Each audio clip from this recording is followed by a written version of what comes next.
How would you like to gain good, natural, decent rapport with anyone that you talk to? Whether that's a love interest or at work, or even just face-to-face at the supermarket or whatever. Now, how would you even like to do this online? Now, this is all down to mirroring, which you may have heard of before, especially in interview techniques in order to get a decent job when you're doing a face-to-face interview. Of course, now since COVID, things are very, very different, and it's not always face-to-face. Sometimes it's via Skype, sometimes it's even via email. Now, how could you put these techniques into your CV so that you get sifted to the top of the pile? Is there a way of gaming the system?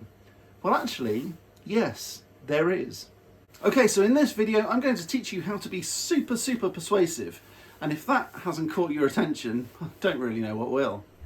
Hey everybody, welcome back to Real Wizardry. This video is going to be slightly different to normal because in this video we're going to be talking about persuasion and the 4 different types of language that people use when they're trying to persuade. So let's get straight into it. Obviously click the like button and all that sort of stuff, but let's start with visual thinking. Now, when you're starting to think in a visual way, sometimes you're going to be using visual words.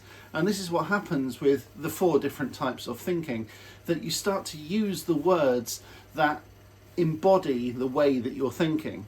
So, bear with me. If you're a visual thinker, you'll say things like, I see what you mean, or imagine this, picture that, that sort of thing. So all these visual words that are going to be indicating that that is the way that you're thinking. Now, you may think that's a totally normal way of doing things, and for you it may well be, but there are also other ways of saying essentially the same thing in a different way. So an auditory thinker, someone who thinks in sounds and thinks with their ears and talks through things with themselves, might say, do you hear what I'm saying? Which is essentially the same as, do you see what I mean? But just a different way of thinking about the same thing. Other people might think in physical ways, like touch and feel, and they might say, do you get it? Which to them is almost like, do you literally grasp the idea? Can you feel what I'm saying? Do you feel me? And then the 4th version of that sort of way of thinking is a bit more internal, and it's called audio digital or just digital. And this is sort of an internal feeling or a cognitive way of thinking. So the way that you think things through. So you might say, I understand, as opposed to seeing, hearing or feeling it. You understand, you cogitate, you think about something, you analyse, I guess. And different people think in different ways, and the way that they think then leaks out in the way that they speak. And so, if you can understand the way that they speak and you can listen out for that, you should be able to understand the way that they're thinking. So this is really important when you're looking for different ways to influence people. You may not necessarily know what they're thinking, but you can understand how they're thinking. And so you can get into deep rapport with people just by listening out for the words that they're saying, so that you can understand how they're thinking. Now, what's really interesting with this, though, is that this can then leak into their written work. So you can actually apply this at work to get ahead in your job. So, bear with me. When you're starting to learn to read, what you do is to put your finger on the words and you start to read each word out loud. When you're doing that, though, what's actually happening as you start to develop your reading skills is that you just shut off your mouth. You don't actually change the way that you're reading. So the cat sat on the mat per word will still happen inside your head. You'll still hear those words. And so speaking and reading are essentially the same thing. And when you're reading and also when you're writing, you'll be going through that sort of same process. And this is all verified, by the way, through CAT scans and MRIs, where people, neuroscientists, actually investigate all of this sort of stuff. And they find out that this is how people are thinking. All they do is just shut off their mouth. And so what's really important with this is that If you can understand how someone has written something to you, and you can read that over and over and over again, you can say, oh, they're very visual, or they're very audio, or they're very kinesthetic, which is that touchy-feely stuff, or they're very digital, so they're very analytical. The reason why this is important is because if someone recognises themselves in what you're saying, or they recognise the way that you're thinking, they will feel a greater affinity with you, and that you will then start being more persuasive. So how do you use this in a business situation? Well, you could take an email from a boss or a potential client, you analyse it through for the different types of words, and you give them a scoring.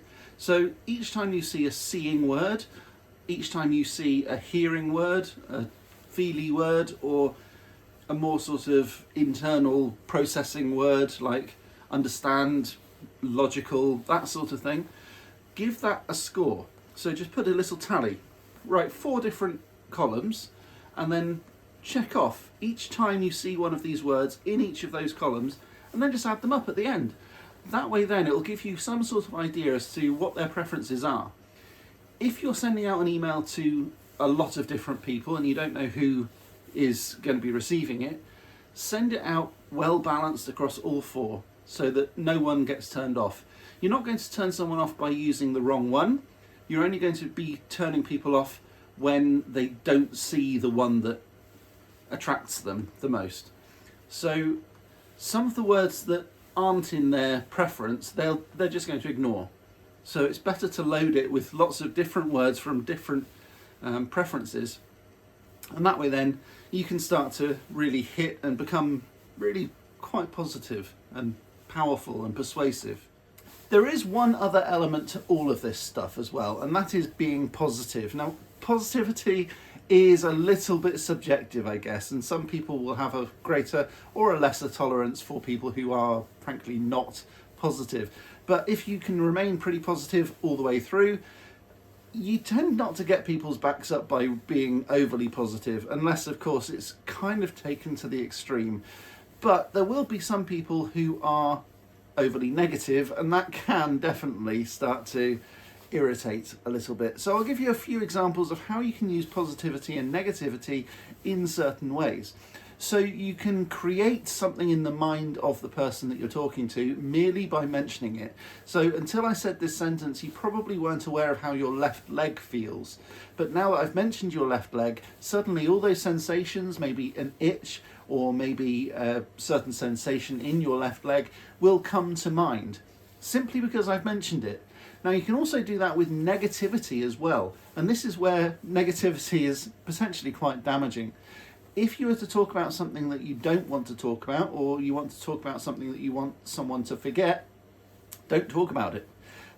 Because if you do, people will start to draw attention to it. So if I said, do not think about a black cat in front of you, do not think about that black cat jumping up onto your lap perhaps, or circling around in front of you on the table, of course you've got to think about the black cat because it's there and I've created it in your mind. You've got to know what not to create, and so I'm talking about this black cat that I've told you actually to forget about, but you're pouring so much information and so much attention into this black cat that doesn't actually exist at all that you've probably forgotten your left leg until I've just mentioned it, and now you're back thinking about your left leg.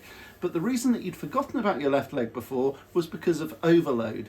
I actually introduced the idea of the black cat, which you've probably also forgotten until I just mentioned it, as a way of you forgetting about your left leg. And so you can start to direct attention by talking about things in a particular way, or not talking about something in a particular way and maybe diverting attention away from that. So those are a few techniques that you can start to add in on top of those other 4 representation systems, that's what they're called, and that way then you can start to really become very, very persuasive. So if that's of any use, let me know down in the comments. So if you like this video, click that like button, subscribe, ding that bell. I know it's a weird video for this sort of channel, but if you did like it, also drop me a comment and let me know that you liked it and that you want to see some more of this sort of stuff. Thanks very much for watching. I'll see you again next time with some more magical awesomeness. But until next time, as always, stay magical.